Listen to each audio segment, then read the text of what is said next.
विवाह संपन्न हुआ। आज से आप दोनों पति पत्नी हैं।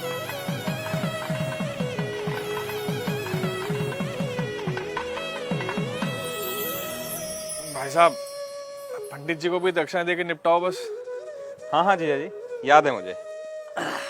पंडित जी, आपकी दक्षिणा। यजमान, मात्र 1100 रुपए दक्षिणा। अरे तो इतना हैरान क्या हो रहे हैं पंडित जी? जो रेट चल रहा है वही तो दिया है। दक्षिणा रेट से नहीं, सामर्थ्य के अनुसार दी जाती है यजमान। अरे तो क्या पूरी गड्डी पकड़ा दें आपको? अरे श्रीमान, मैंने ऐसा कब कहा? मैं तो बस ये कह रहा हूँ कि आप लोगों ने विवाह इतनी धूमधाम से किया है और दक्षिणा इतनी कम। देखिए पंडित जी, कम हो या ज्यादा, हमें जो देना था हमने दे दिया। अब बाकी बात आप लड़की वालों से करिए। कैसी बातें कर रहे हो भाई साहब? हमारे यहाँ पंडित जी को दक्षिणा लड़के वाले ही देते हैं। अरे पापा, 2100 दे के बात खत्म करो ना। ठीक है ठीक है। भाई साहब पगला रहे हो क्या? किस बात के 2100? 1100 काफी है, उससे 1 रुपया ज्यादा मत दो। अरे जीजा जी, आप पंडित जी को देख नहीं रहे हो क्या? कैसे शुभ काम को अशुभ बनाने में लगे हुए हैं। अब दक्षिणा को भी इन्होंने भिक्षा बना के रख दिया है। बस यजमान बस, ये आपकी दक्षिणा लीजिए, रखिए इसे।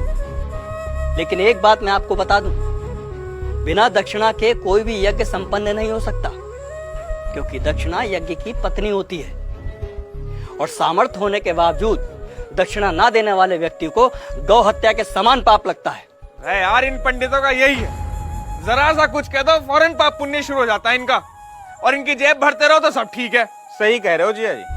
अरे मजे तो इन्हीं के हैं। गद्दे पे बैठ के 2-4 मंत्र पढ़ेंगे, विवाह संपन्न हुआ कह के मांग लो मोटी दक्षिणा। बस,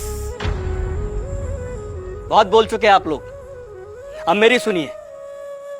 अरे आप जैसे व्यक्ति लाखों करोड़ों रुपए विवाह के खान पान, गहनों, महंगी गाड़ियों, आतिशबाजी और बैंड बाजों में खर्च कर देते हैं, लेकिन जब समय आता है पंडित जी को दक्षिणा देने का, तब आपके हाथ रुक जाते हैं, मानो पंडित ने दक्षिणा नहीं, आपसे आपकी संपत्ति मांग ली हो।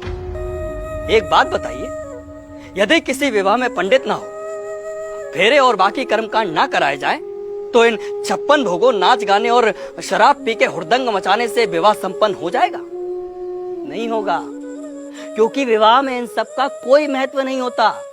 लेकिन फिर भी हमारे समाज में वैदिक रस्मों की बजाय इन व्यर्थ के आडंबरों को बढ़ावा दिया जा रहा है।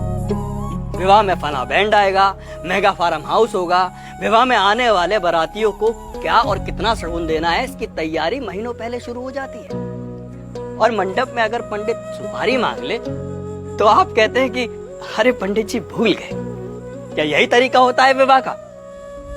और आप क्या कह रहे थे प्रकाश जी कि पंडित का काम ही क्या होता है? आराम से बैठ के 4 मंत्र पढ़ देना और दक्षिणा के लिए हाथ फैला देना। तो श्रीमान सुनिए, विवाह गुड्डे गुड़ियों का खेल नहीं होता, 7 जन्मों का अटूट बंधन है, जिसमें पंडित मंत्रोच्चारण करके देवताओं का आह्वान करता है और वर वधू को परिणय सूत्र में बांधता है। इसलिए पंडित और उनके द्वारा किए गए कार्यों की कुछ तो मर्यादा रखिए। उन्हें दक्षिणा भीख समझकर नहीं, आपको जीवन की सबसे बड़ी खुशी देने के लिए दीजिए। पापा, कब होगी विदाई? वो बाहर BMW वाला नखरे दिखा रहा है, कह रहा 2 घंटे लेट हो गए, 50,000 रुपए मांग रहा है।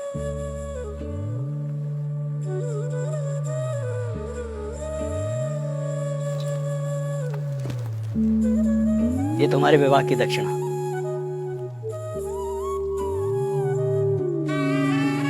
खुश रहो। पंडित जी, पंडित जी, पंडित जी